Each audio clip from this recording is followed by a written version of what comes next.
is it possible to get a halfway decent bottle of bourbon or whiskey in general for under $20? Under 20? Under 20. I'd say let's go 20 to 25. That's the key. Today we're talking about whiskey pricing because this is often a tripping point for new bourbon drinkers or whiskey drinkers in general. Sure. A more expensive bottle is not necessarily better, however. Or semicolon. However, there's like a minimum that you have to spend in order to get a halfway decent bottle. It's like what Maynard said about wine all those years ago. It's like you gotta spend the minimum of like $25 in order for you to get a decent bottle. Right. Yeah, that's fair. So that's one conversation.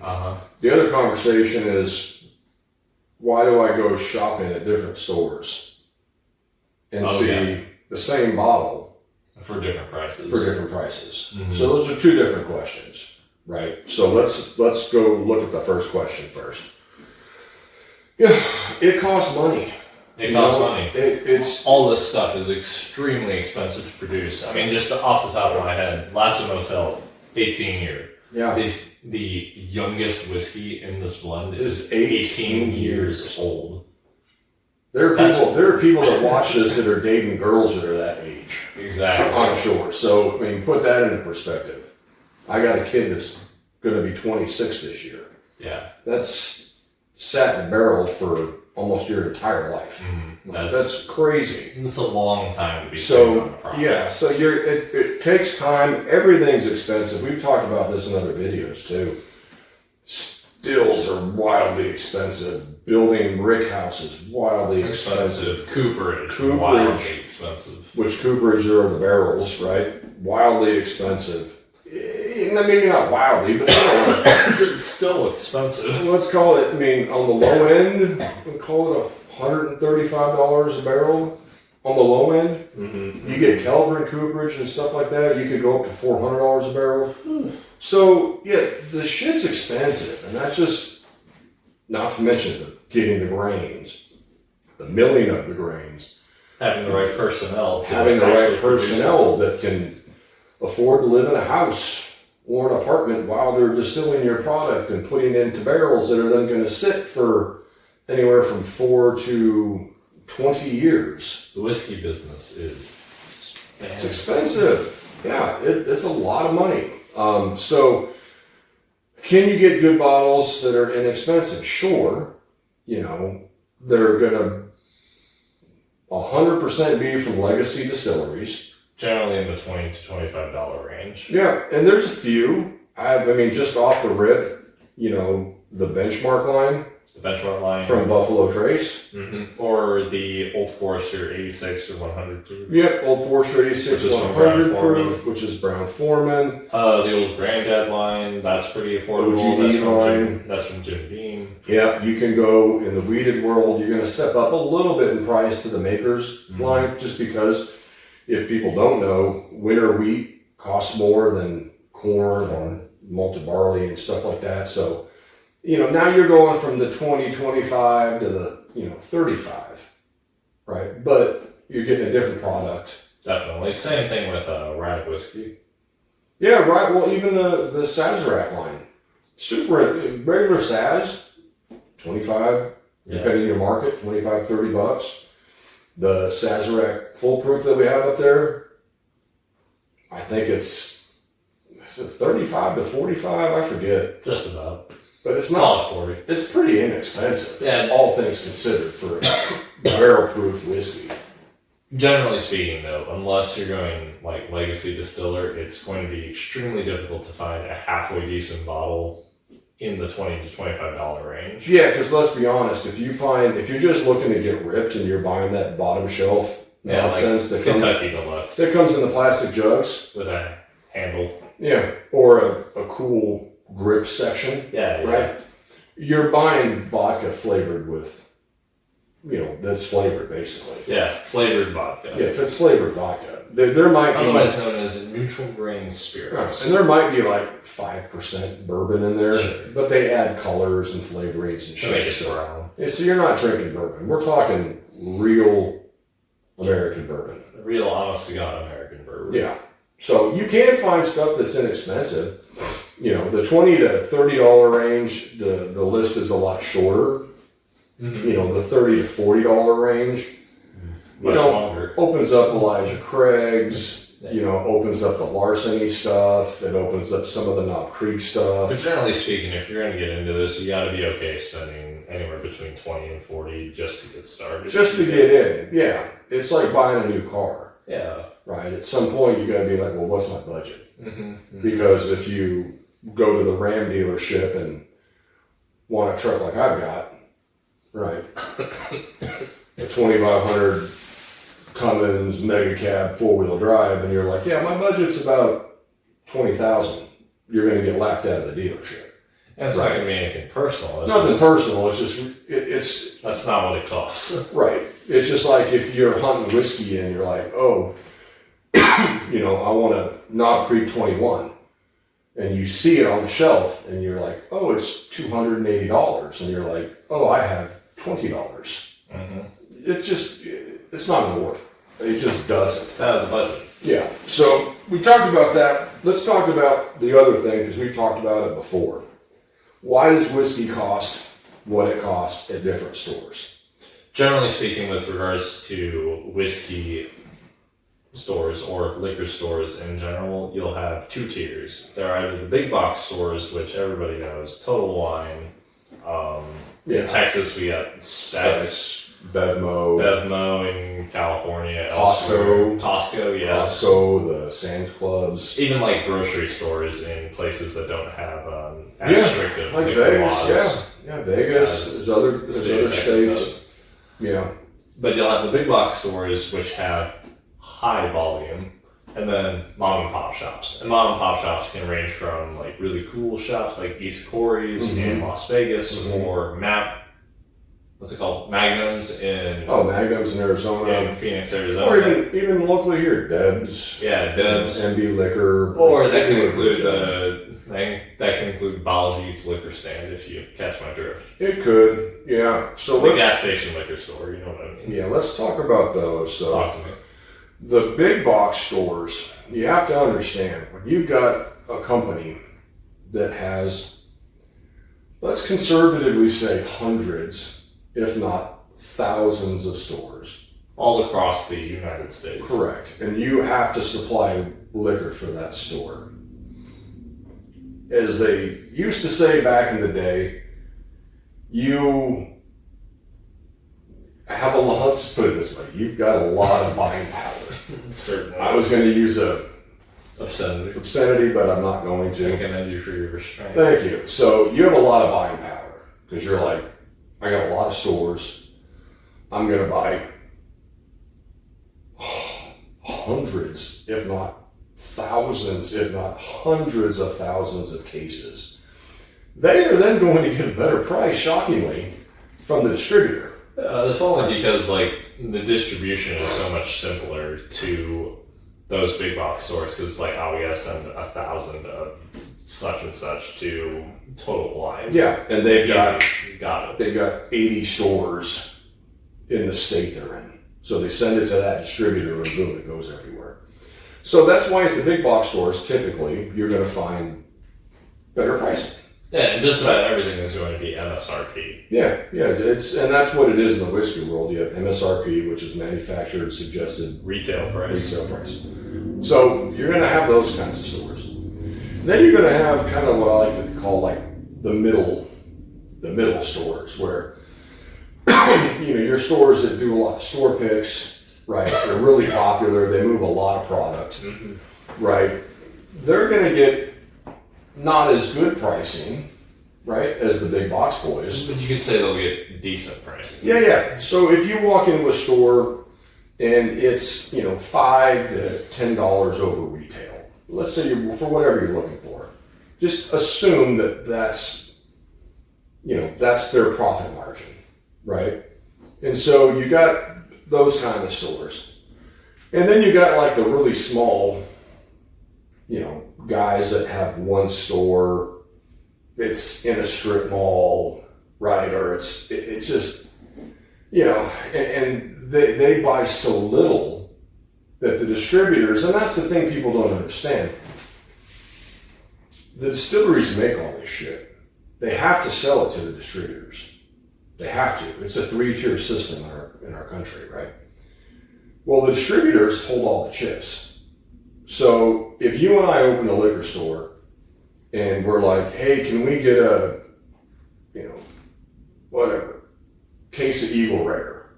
And they're like, no, piss off. You order, $30,000 worth of liquor from us each month. No, you don't get a case of Eagle Rare. If you want to get a case of Eagle Rare, you got to order $60,000 from us, right?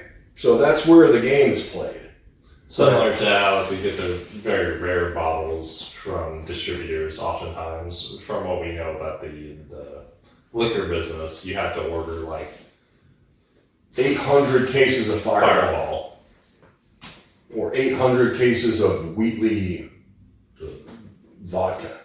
Like it's just a big shell game. It's a big FU game. So if you don't, yeah, because from the distributor's perspective, they're trying to move product because they want to get the shit out of their warehouse. Yeah, because it's not making them any money sitting. Not just sitting there, no. And the thing is, nowadays, the distributors know what's hot and what's not.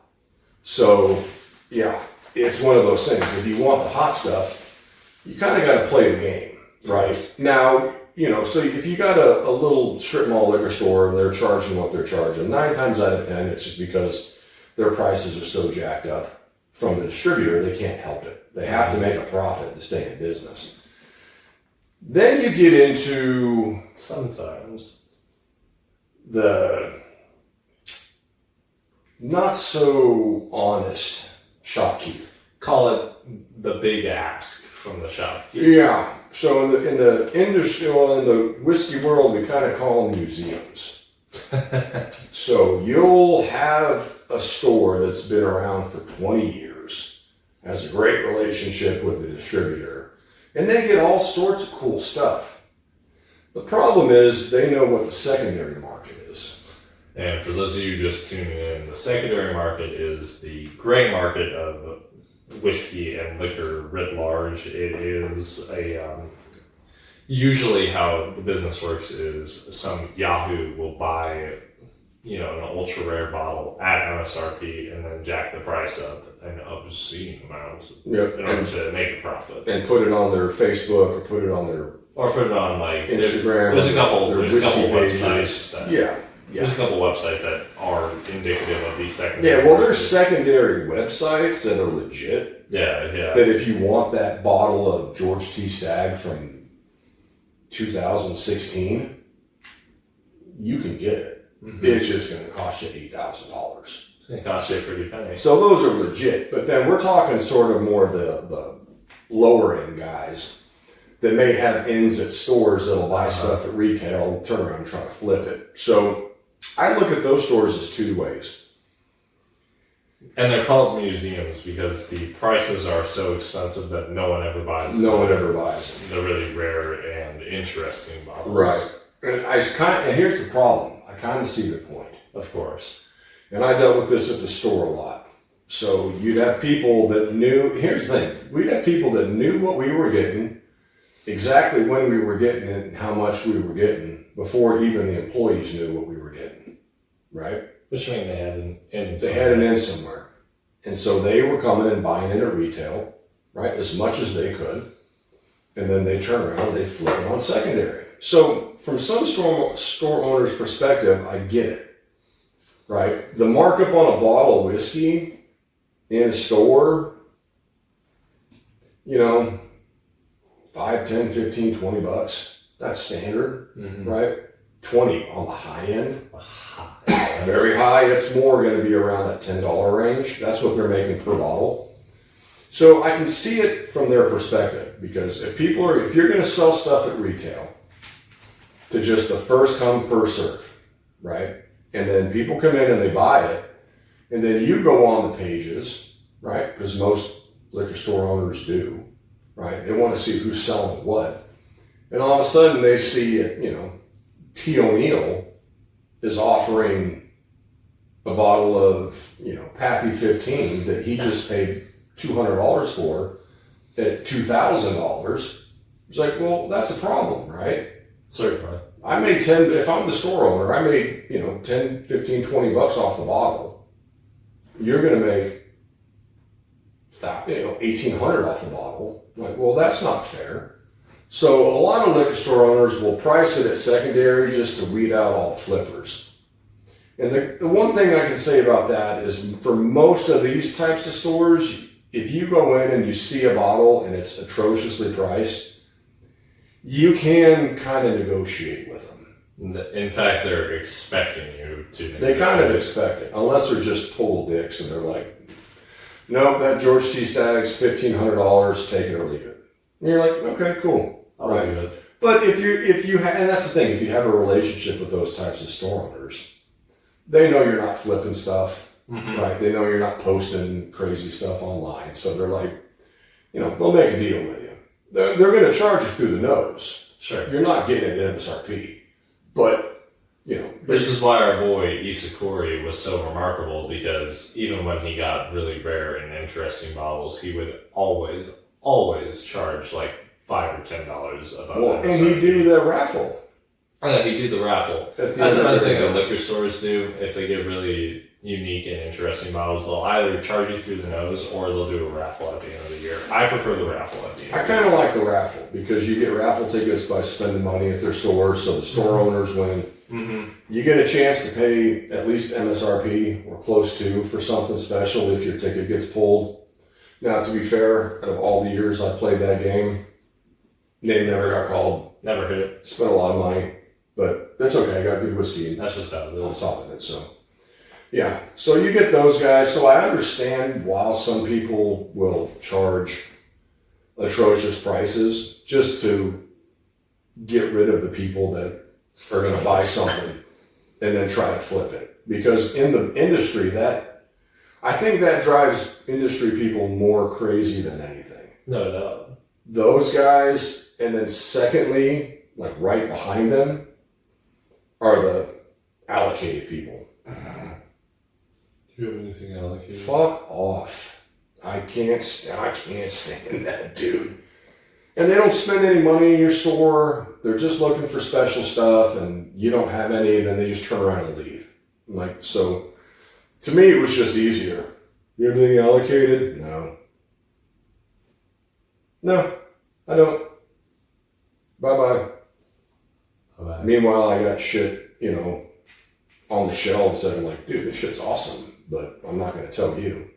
We had that conversation with the Four Roses store pick we got, the single barrel proof. Yes, we did. That's a dude walked in, do you have anything allocated? No, and he just left. And I'm like, bro, we got bangers in our cart, but okay. I mean, I'm not going to tell you otherwise, but yeah. So anyway, there's a big difference on pricing. Like I said, some can be straight up gouging, right? But a lot of it just depends on the volume and the games that you play, right? So, I remember the first time when I was really getting into it, I'm like, oh, well, Total Wine and whatever, they have such better prices than, other stores I would visit, but I didn't understand how the game was played, So for me, I'll still frequent Total Wine, right? I'll still frequent the Specs here in Texas. If we go to small mom and pop places, I'll go there as much as we can, right? Because I want to support them. And sometimes they got some really fun stuff, So, For instance, we picked up that Penelope Rio from a small shop. Yeah. Small chain. Yeah, Deb's Liquor here in Austin, right? Yep. Yeah. Yeah, you find good stuff at places like that. So, anyway, hope that helps. Not everybody's trying to rip you off. No, for the most part, they're just trying to make ends meet. Sometimes you're gonna get the price gouging, but most of the time they're just trying to turn a profit. Yeah, when you get the price gouging, You'll know. and you're just like, come on, dude. That's when they're asking a couple $1,000 for a bottle of whiskey. It's like, come on, big fella, what are we doing? Yeah, but like I said, I kind of get why they do it. I'm not happy with it because I'd love to buy that bottle at a reasonable price. But as somebody that hates paying over retail for stuff, for anything. It's a real problem for me. It is. $10 over retail, I'll pay. Sometimes. Maybe 20, depending on what it is. Maybe. But that's about it. Anyway, be wary, keep an eye out, and if you need the best deal or whatever your financial situation is, stick with big box stores. They get the best pricing. They get the best pricing. But don't forget to support your locals, though. You find really cool stuff there. Indeed, your friendly local liquor store, they got a lot of stuff.